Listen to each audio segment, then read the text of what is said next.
Yep, the Banksia rose is out, as you can see, heading into the dry. It's been overnight basically, so I flushed these and they're running at a flush rate now of about 40 to 45 minutes to each flush. So you flush it, it'll take 40 to 45 minutes to drain through, and then you flush it again. That makes a double flush sort of thing. This one seems to be a little bit better actually, by the looks of it, but this will settle down. I think if we get any rain on it, or you just keep flushing it and it will slowly settle down, it will probably end up like that sort of thing. So yeah, almost have to have dark glasses on when the sun's really out.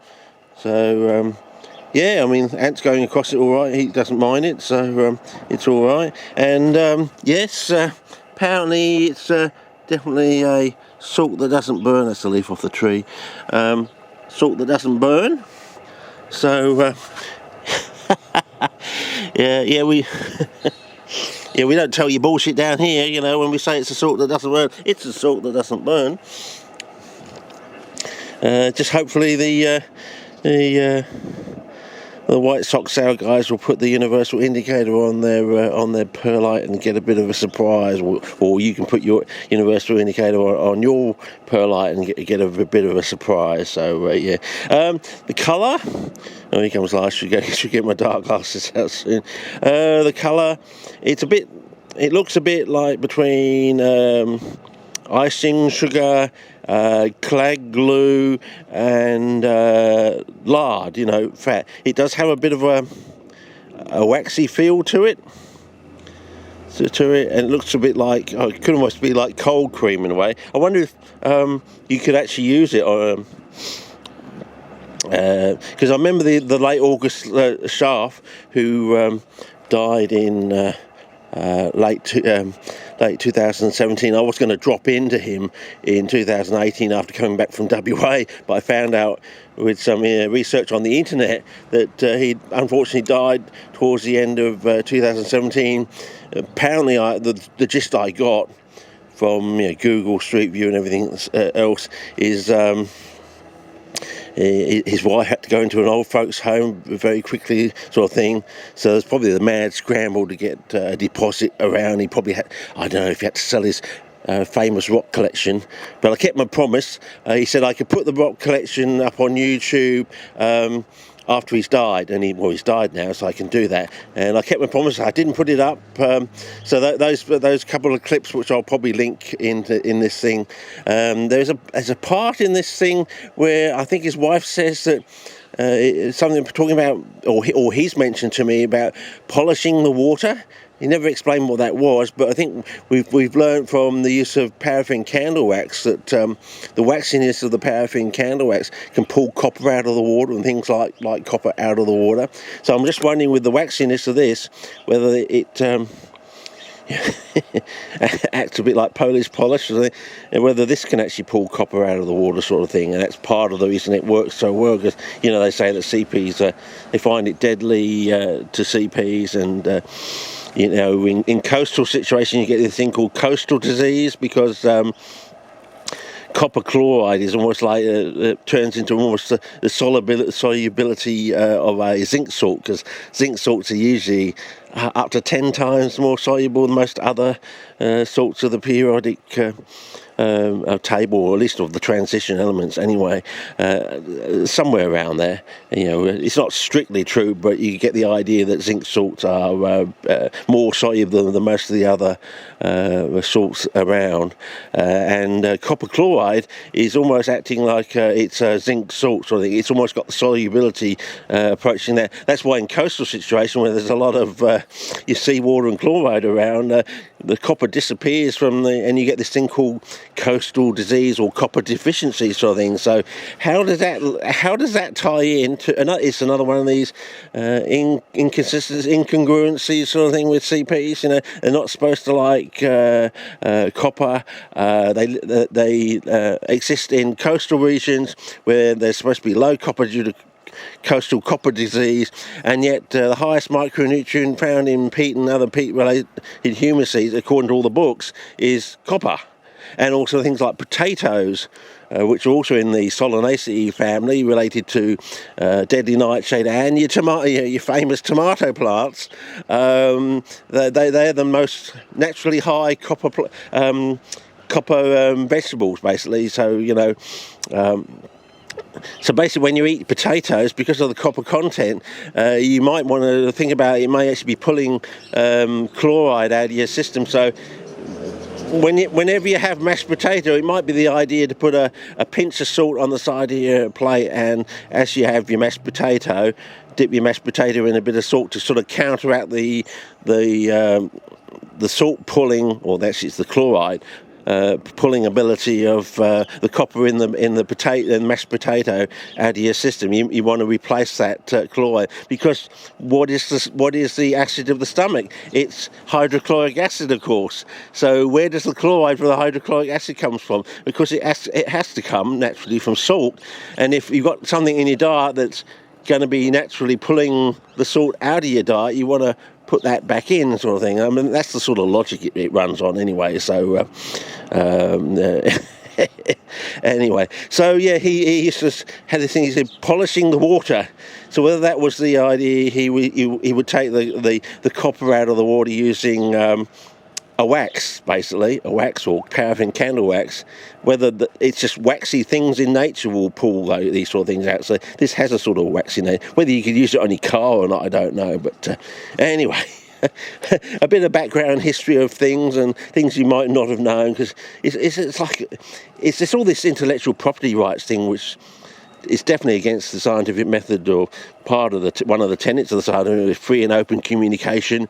Another tenet is to recognise that we are all human beings. We have feelings and things like that, and we can hold grudges and everything else, and we're supposed to try and take those out of the equation. But so peer review definitely goes against the scientific method. I know, especially if you're dealing with people who are psychopaths. So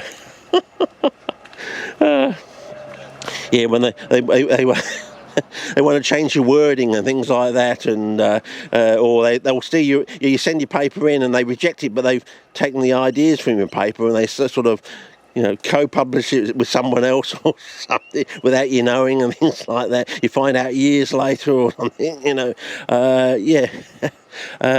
Yeah, what was I thinking about plagiarism?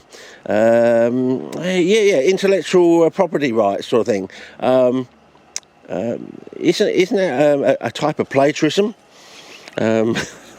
I was thinking. So if you get old books with the information that was freely available under the old scientific system, when science was real science, when people used to have this free and open community, if you take that information that's probably lost in old books and you now seal it up under intellectual property rights, how do you get back at these people? And I thought, yes, the answer to get back at the intellectual property rights is plagiarism. That's what it is. If they're taking people's ideas from old scientific books of the 1920s and things like that, agricultural books and things like that, and looking up all these past, almost lost ideas from agriculture into modern day so-called intellectual property rights, you can get them on plagiarism. That's how you break through the system. I was thinking of that last night, so you might want to think about that.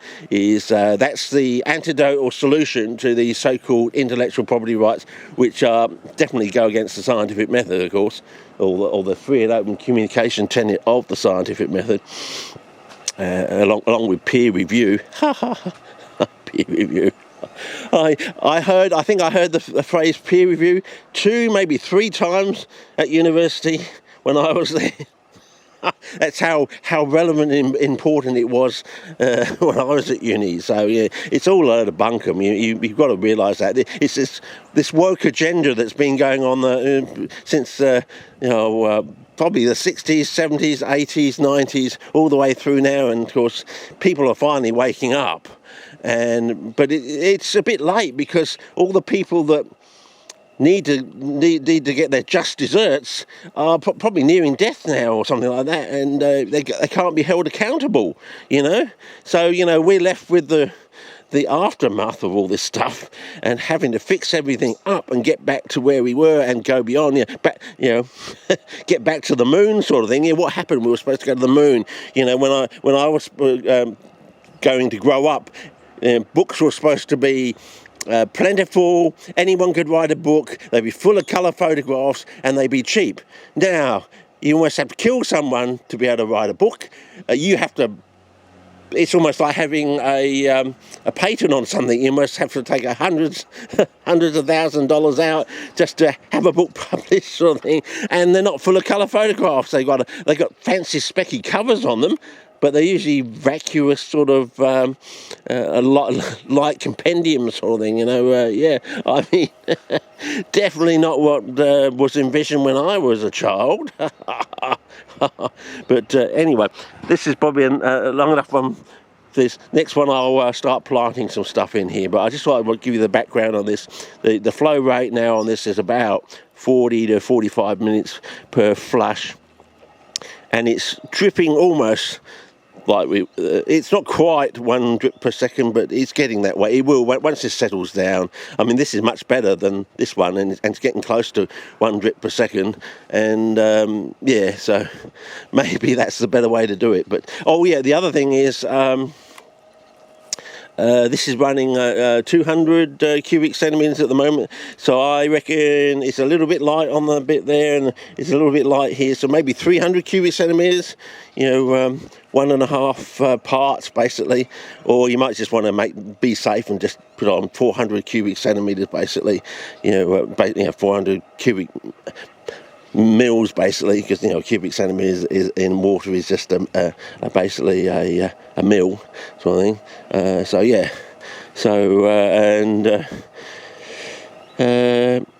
1,000 cubic centimetres is a litre, of course.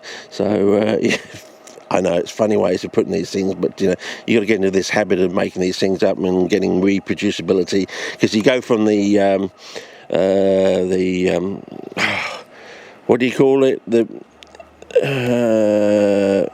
You start off, and then you get to the precision part of these, the curve. Basically, when you've done your replicates, you keep doing it. You've done it for years and things, and then you'll get to the precision part of this of the curve, sort of thing, of the experimental curve. So you've done things so many times that you know all the levels of everything, and then you start to get to the precision end.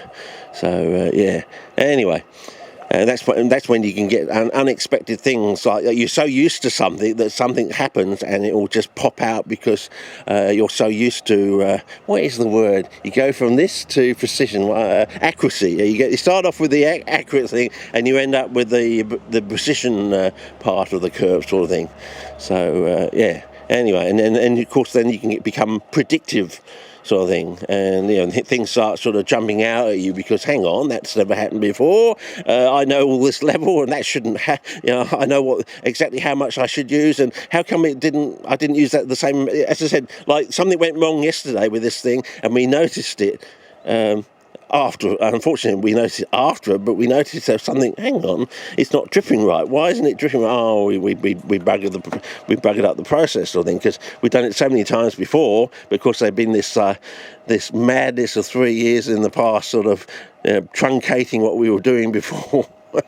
Being locked down so many times, and so you're out of the habit or the use of the protocol or the procedures, sort of thing, and you miss one of the vital steps. But we've learned something, you see, that maybe a slightly different pathway is more effective initially. So and you might not have to use so much. With this one, you may have to use a little bit more to get it to drip at the right rate, sort of thing. And if you lose a bit over time too, because I said you don't want any rain scourge, but the actual pounding of the rain now will settle this one down to look like that, sort of thing. So anyway, that's about it. Probably gas bag for too much for this one. And now we'll get some plants, and I'll set the tripod up probably. It might be a little bit difficult to actually put the things in and stop the stuff from sticking, but we'll see how we go. Might have to learn a new technique, sort of thing. But anyway, over and out for now.